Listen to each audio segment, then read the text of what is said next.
नमस्कार दोस्तों, स्वागत है आप सभी लोगों का स्टडी ग्लोब्स पर। आज हम लोग बात करने वाले हैं फेडरलिज्म के बारे में। फेडरलिज्म वैसे इंडियन कॉन्स्टिट्यूशन के अंदर इसका जिक्र तो नहीं है, लेकिन फिर भी हम लोग देखते हैं कि हमारी जो ये पॉलिसी है, सिस्टम है, इसमें कई बार फेडरलिज्म के कई सारे एलिमेंट देखने को मिलते हैं। When we are talking about article number 1 in Indian constitution, सीधे तौर पर लिखा हुआ है कि भारत जो है वो उन राज्यों का संघ है, यानी कि यूनियन ऑफ स्टेट्स की बात की गई है। हम लोग फेडरलिज्म जो है इसकी कभी बात नहीं करते, यूनियन ऑफ स्टेट जो है इसकी बात करते हैं। तो मोदी जी के ऊपर अभी सीधे तौर पर यह आरोप लग रहा है। एक राइटर है क्रिस्टोफर, उन्होंने रिसेंटली ये कहा है कि फेडरलिज्म जो है वो कहीं ना कहीं इससे इफेक्ट हो रहा है। तो जानेंगे आज हम लोग इस लेक्चर के अंदर क्या वाकई में हमारे पास में आज जुडिशरी है, आज हमारे पास में एग्जीक्यूटिव है, आज हमारे पास में लेजिस्लेचर है, क्या वाकई में इनके ऊपर कोई इंपैक्ट पड़ रहा है, पॉजिटिव पड़ रहा है या फिर नेगेटिव इंपैक्ट पड़ रहा है, हम लोग जानने की कोशिश करेंगे। सबसे पहले न्यूज ये है कि बेसिकली एक राइटर है, उन्होंने ये कहा है कि decline of most institutions India के अंदर, अगर हम लोग जुडिशरी की बात करें तो जुडिशरी जो है वो एक इंडिपेंडेंट बॉडी है, वो किसी पे डिपेंड करती ही नहीं है, और जुडिशरी के जितने भी डिसीजंस हैं वो भी किसी से इफेक्टिव होते नहीं हैं। अगर हम लोग बात करें लेजिस्लेचर की, तो लेजिस्लेचर जो है वो हमारे इंडिया के अंदर हाईएस्ट लॉ मेकिंग बॉडी है। सबसे सर्वोच्च जो कानून संस्था बनाने वाली संस्था है वो हमारे पास में लेजिस्लेचर है, व्यवस्थापिका है। उसके बाद में उसको इंप्लीमेंट करने के लिए हमारे पास में एग्जीक्यूटिव होती है, और इन दोनों के काम को देखने के लिए जुडिशरी होती है। तो वाकई में क्या जुडिशरी जो है वो अपने डेक्लाइन की तरफ जा रही है? क्या ये बात प्रूव होती है? आप लोगों को कुछ एग्जाम्पल जो है मैं बताऊंगा। लेकिन ये जो वर्ड आप लोग देख रहे हैं फेडरलिज्म, इस फेडरलिज्म शब्द को, इस वर्ड को हम लोगों ने इंडियन कॉन्स्टिट्यूशन के अंदर कहीं पर भी जो है वो यूज नहीं किया है। ठीक है, क्या वाकई में आज ये जो है ये फेडरलिज्म जो है वो टेम्पर्ड हो रहा है? क्या इसके ऊपर कोई इफेक्ट आ रहा है? हम लोग जानेंगे। देखिए, हमारे साथ में एक नई मैम जो है वो जुड़ चुकी है, मयूरिका दास है, और इन्होंने जो है वो गजब का एक कोर्स क्रिएट किया है। कई बार आप लोग सोचते होंगे कि कोई इंसान आपसे बोलते हुए जो है वो मैनिपुलेट होकर बात करता है, मतलब डिप्लोमेटिक बात करता है। आप लोग उसको कैसे पहचाने? कुछ माइंड की टेक्निक्स होती हैं, यानी कि बहुत गजब की टेक्निक जो है वो आप लोगों के लिए यहां पर रखी गई हैं। मयूरिका मैम जो है वो आपको गजब पढ़ाएंगी और टॉपिक जो है वो क्लियर करवाएंगी। इसके साथ में ये हमारा जो है वो एक प्रहार बैच आप लोग ज्वाइन कर सकते हैं। कोड यूज करना है आपको प्रहार, जिससे आप लोग को 70% डिस्काउंट और एक्स्ट्रा 25% डिस्काउंट अवेलेबल हो जाएगा। जितनी भी यूपीएससी की तैयारी करने वाले स्टूडेंट्स हैं वो आप लोग जरूर इसके लिए एनरोल हुई है। आप लोगों को इसमें डाउट सेशंस क्लियर करवाए जाएंगे। एजुकेटर जो हैं वो बड़े बेहतरीन यहां पर आप लोगों को मिलेंगे, आप लोग के सारे डाउट जो हैं वो क्लियर हो जाएंगे। चलिए, सबसे पहले हम लोग रिसेंटली बात करते हैं। अभी मैंने जिक्र आपको बताया था यहां पर कि बेसिकली कर्नाटका के असेंबली इलेक्शंस जब हुए थे तो उसके अंदर रिजल्ट जो था वो बिल्कुल फेरबदल हो गया था। यहां तक कि यह लग रहा था कि बीजेपी जो है, यानी कि मोदी जी का जादू, वो चलेगा। आज होता क्या है, कोई भी नेता हो, एक तरफ मोदी जी की फोटो लगा दीजिए, वो नेता जो है वो जीत जाता है, क्योंकि मोदी जी काम कर रहे हैं ना। ये फैक्टर जो है वो कर्नाटका के अंदर नहीं चला था। अभी कर्नाटका के रिजल्ट्स की हम लोग अगर बात करें तो वहां पर इंडियन नेशनल कांग्रेस जो है टोटल 224 सीट्स हैं, 224 सीट्स हैं। उसके अंदर अगर हम लोग बीजेपी की बात करें तो बीजेपी ने 66 सीट जो है वो वहां पर जीती थी। अगर हम लोग कांग्रेस की बात करें 135 जो है सीट जीती थी। मतलब केंद्र के अंदर बीजेपी की गवर्नमेंट थी और सेंटर के अंदर, यानी कि यहां पर आपके स्टेट में कर्नाटका में जो है वो किसकी गवर्नमेंट आई है? इंडियन नेशनल कांग्रेस की गवर्नमेंट जो है वो बनकर आई है, और सिद्धारमैया जो है वो रिसेंटली चीफ मिनिस्टर बने हैं। हम लोग बात करेंगे पुंछी आयोग के बारे में। देखिए, एमएम पुंछी, मदन मोहन जो पुंछी आयोग है, ये कमीशन एक ऐसा था जो कि सेंटर और स्टेट के रिलेशंस के बारे में जिक्र करता था कि वाकई में सेंटर और स्टेट्स के रिलेशन जो है उसको कैसे बैलेंस कर सकते हैं। इस कमीशन ने कई सारी रिकमेंडेशन दी थी और यह भी कहा था कि केंद्र और राज्य के संबंध जिस समय अच्छे होंगे, जब बहुत बढ़िया होंगे, तब यूनियन ऑफ स्टेट या हम लोग कहें फेडरलिज्म जो है वो काफी अच्छा होगा। तो ऐसे और भी कई कमीशन जो है वो भारत के अंदर बन चुके हैं। लेकिन पहले हम लोग बात करें कि व्हाट इज फेडरलिज्म। फेडरलिज्म जो है वो होता क्या है? बेसिकली आप लोग यहां पर एक कॉमन स्टेटमेंट देख रहे हैं, कॉमन वर्ड है वो है शेयर्ड। इसके लेफ्ट साइड में है कि power of the federal government, और राइट साइड में है पावर ऑफ स्टेट गवर्नमेंट। तो when we are power distributing between centre and state, that is called federalism. तो फेडरलिज्म हम लोग कहते हैं कि पावर जो है वो इक्वली डिस्ट्रीब्यूट हो रहा है। लेकिन अभी आरोप ये लग रहे हैं कि सेंटर जो है वो ज्यादा शक्तिशाली हो रहा है। आप लोग बोलेंगे कि सर इसके एविडेंस तो दिखाइए। मैं आपको कुछ तर्क जो है वो यहां पे दिखाऊंगा, यानी कि राइटर ने जो है अपने आर्टिकल में ये लिखा है। 6 जो है मैं आपको अभी तर्क दिखाने वाला हूं, ठीक है। मोदी जो है वो गुजरात के सीएम रह चुके हैं 2001 से लेकर 2014 तक। उस समय उन्होंने प्रधानमंत्री मनमोहन सिंह, जो उस समय प्रधानमंत्री थे भारत के, उनके ऊपर कई एलिगेशंस लगाए थे कि यूपीए की गवर्नमेंट जो काम कर रही है, प्रधानमंत्री मनमोहन सिंह की अध्यक्षता में उन्होंने क्या किया है कि फेडरलिज्म जो है इसको काफी हद तक जो है इंपैक्ट किया है, वो इसकी पालना नहीं कर रहे हैं। और उन्होंने ये भी कहा कि जब मैं अगर रूलिंग के अंदर आऊंगा तो उस समय जो है अपने मैनिफेस्टो के अंदर उन्होंने रिसेंटली डिक्लेयर कर दिया था कि जब मैं आऊंगा तो स्टेट और जो सेंटर के जितने भी रिलेशंस हैं उनको जो है काफी अच्छा कर दूंगा। तो क्या वाकई में अच्छा किया है? आप लोगों को कुछ तर्क जो है वो बताने पड़ेंगे। देखिए, सबसे पहला देखिए, अगर हम लोग फर्स्ट की बात करें, सबसे पहले तर्क की, तो आप लोगों को 101 कॉन्स्टिट्यूशनल अमेंडमेंट पता होगा। जीएसटी के लिए लाया गया, goods and services tax. Bharat पूरे विश्व में 161वां ऐसा देश था जिसने जीएसटी को अपने देश में लागू किया था। अगर पूरे हम लोग वर्ल्ड वाइड देखें तो फ्रांस ऐसा देश था जिसने जीएसटी को लागू किया था।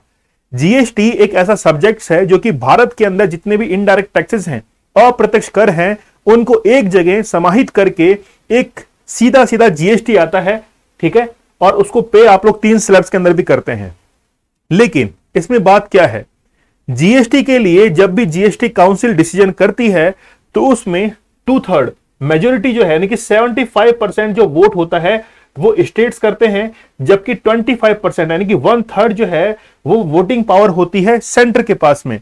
मतलब ये तो है सारे स्टेट, 28 स्टेट जो है इंडिया के, वो तो मिलकर 75% है, और अकेला जो है सेंटर वो कितना रखता है, 130, यानी कि 1/3 जो है 25% वो रखता है। इसका मतलब है कि राज्य से ज्यादा शक्तिशाली कौन बन चुका है, केंद्र बन चुका है। तो जब भी हम लोग ये कहते हैं कि राज्य से ज्यादा शक्तिशाली केंद्र बन चुका है और केंद्र ने जितनी भी पावर थी उसको सेंट्रलाइज कर दिया है, इन दीज कंडीशन हम लोग कहेंगे कि फेडरलिज्म जो है इसको हार्म पहुंच रहा है। ये एक ही नहीं है, और देखिए सेकंड नंबर पर है कि BJP had promised to revive the inter state council. जब मोदी जी प्रधानमंत्री बने थे तब से लेकर आज तक जो अंतरराज्यीय परिषद है, जो कि 2 स्टेट्स के बीच में अगर कोई डिस्प्यूट हो रहा है, इसको रिजॉल्व किया जाएगा, तो उसकी केवल अब तक एक ही मीटिंग जो है वो कंडक्ट करवाई गई है, ओनली वंस, एक बार मीटिंग जो है कंडक्ट हुई है। क्या हुआ फिर उसके बाद में? कोई भी मीटिंग जो है वो नहीं हुई है। आगे देखते हैं।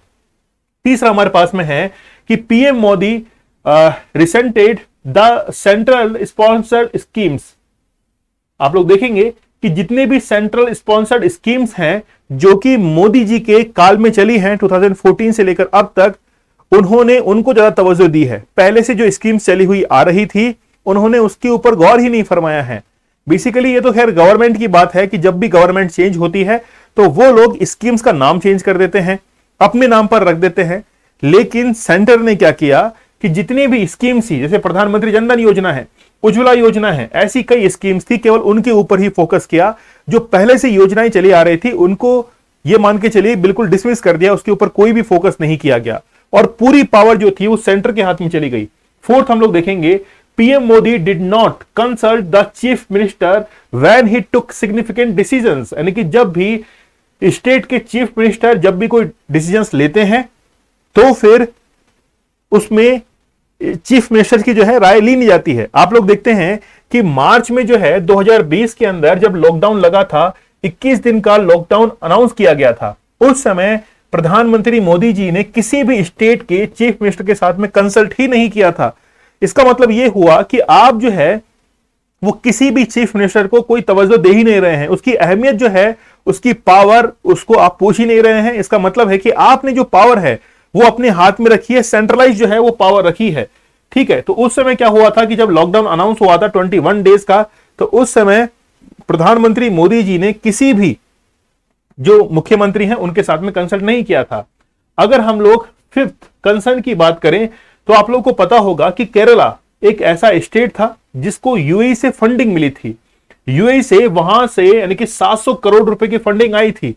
प्रधानमंत्री मोदी जी की तरफ से यानी कि ये स्टेटमेंट आया था कि हमको केरला के अंदर यूएई के 700 करोड़ रुपए की जरूरत नहीं है, हम लोग अपने लेवल पर इसको चीज को मैनेज कर लेंगे।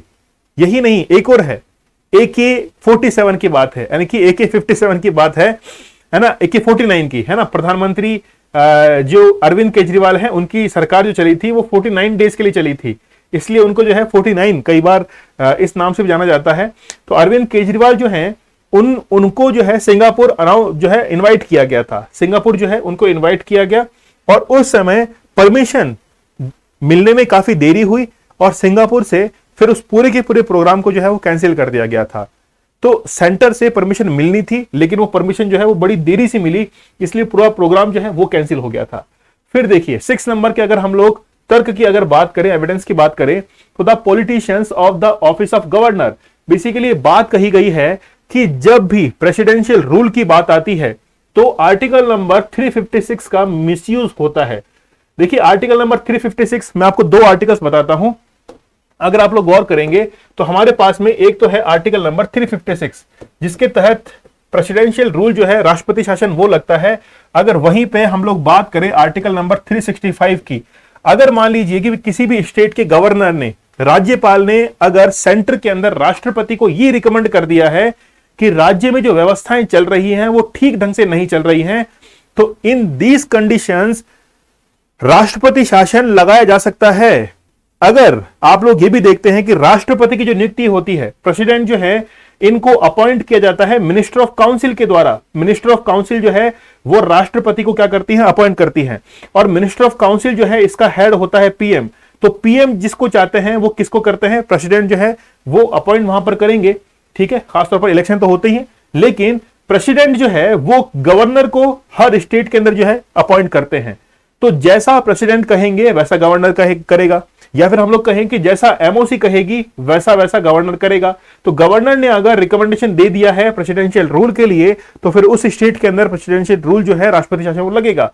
अगर मान लीजिए कि कोई भी पॉलिटिकल पार्टी है वो अपने खुद के स्वार्थ को सिद्ध करने के लिए अगर जानबूझकर राष्ट्रपति शासन लगाती है, तो यह भी कह सकते हैं कि उसका मिसयूज हो जाएगा। तो ऐसे कई सारे कोइंसिडेंस आए जिस समय गवर्नर जो है वो बेसिकली पास्ट ईयर के अंदर गवर्नर की भूमिका जो है वो खत्म होती चली गई और पूरा का पूरा पावर जो है वो सेंटर के हाथों में रहा। तो ये बेसिकली कुछ एविडेंस थे जिसमें ये कहा गया कि बेसिकली फेडरलिज्म जो है इसको इंपैक्ट पहुंच रहा है, और ये पूरी बात जो है वो एक राइटर हैं क्रिस्टोफर, उनके द्वारा कही गई है। चलिए प्रहार बैच को आप लोग ज्वाइन कर सकते हैं, कोड यूज कीजिएगा प्रहार, जिससे आप लोग को 70% डिस्काउंट और एक्स्ट्रा 25% डिस्काउंट अवेलेबल हो जाएगा। जितनी भी यूपीएससी की तैयारी करने वाले स्टूडेंट्स हैं, आंसर राइटिंग के लिए आप लोग सेशन ज्वाइन कर सकते हैं, डाउट सेशन आप लोग के लिए रखे जाएंगे, और डॉक्टर मयूरिका दास जो है वो आप लोगों को अब माइंड का गेम समझाने वाली हैं, है ना, कि आखिरकार माइंड का गेम जो है वो कैसा होता है, और जो भी माइंड की टेक्निक्स होती हैं, जैसे हम लोग कह रहे हैं कि मैनिपुलेशन की टेक्निक्स होती हैं, हाउ टू अवॉइड मैनिपुलेशंस, ये बहुत बड़ी समस्या है ना, कि हम लोग समझ पाए कि अगला इंसान जो बात करने वाला है वो किस तरीके से डिप्लोमेटिक बात कर रहा है। बहुत सारी टेक्निक्स जो है ये समझाने वाली है। चलिए कोर्स आप लोग जरूर ज्वाइन कीजिएगा, मिलते हैं हम लोग नेक्स्ट सेशन में, तब तक के लिए धन्यवाद, थैंक यू, जय हिंद।